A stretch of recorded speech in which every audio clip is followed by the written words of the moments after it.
Hello, Dense MC here with another Charlie's Angels summary and review. Broadcast on February 2nd, 1977, Dirty Business is the 16th episode. The January 26th broadcast slot was given to Part 4 of Roots, a daily 8-part ABC Network miniseries. When a small film lab is almost destroyed by arson and later threatened, the Angels are hired to find out who's trying to shut them down. However, the Angels encounter two unusual obstacles. The first is the film lab owner is very reluctant to provide details of his operation, and the second is a nosy district attorney who is also tipped off to the threats against the film lab and insists on working with the Angels. This episode features Alan Feinstein as famous assistant district attorney Paul Baylor, Warren Berlinger as the sketchy film lab owner Marvin Goldman, and John Calvin as Detective Sergeant Danner, who's working with the DA. Also in this episode is Sidney Clute as Detective Lembeck, who also works for the DA, and Etta Rice-Marin as Marvin's mother, Esther Goldman, who actually hires the Angels. This is the third of 4 Season 1 episodes where the Angels are hired by a lovable, funny old lady, the first being in episode 10, Consenting Adults, and then in 11, The Seance. I don't know why I find this an interesting fact, I just do. The most interesting scene is a personal one again. It really has nothing to do with the rest of the episode, it really just stuck in my mind. It's the scene where Kelly is alone looking through Marvin's films before taking a break at the vending machine. She's just sitting in the dark with her head in her hands, with the most curious expression. The expression itself is so mercurial. Bored, sad, amused. It could be all of those or none of them. I'm surprised no one has turned this clip into a meme.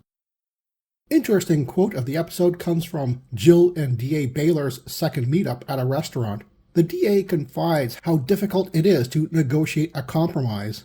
The DA says, "I'm the one with the devil at his back." And Jill responds, "The devil?" And the DA explains, "My old man was a preacher, a sure enough Texas-born hellfire dust road preacher, and he always told me, walk briskly toward the Lord, because if you look back, you'll see the devil's face and turn to stone. I've been fast-forward all my life." And Jill compliments him with, "I think you've done great in fast-forward." To the more jaded viewers, this might as well have been a confession of doing something wrong in the name of justice right in the middle of the episode. To Jill, it was not a red flag, but a handsome man pouring out his heart to a receptive woman. Marvin's reluctance to hire private investigators becomes obvious once Kelly follows one of the film directors using the labs and finds out he makes adult films. The creation of pornography was illegal under a technicality in California at the time. I won't go into out-of-date laws here.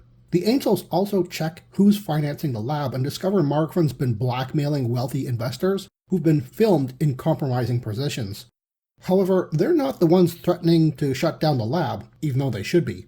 An assistant district attorney, famous for his high conviction rate, tells Jill he has gotten vague anonymous tips about the lab and insists on sharing information.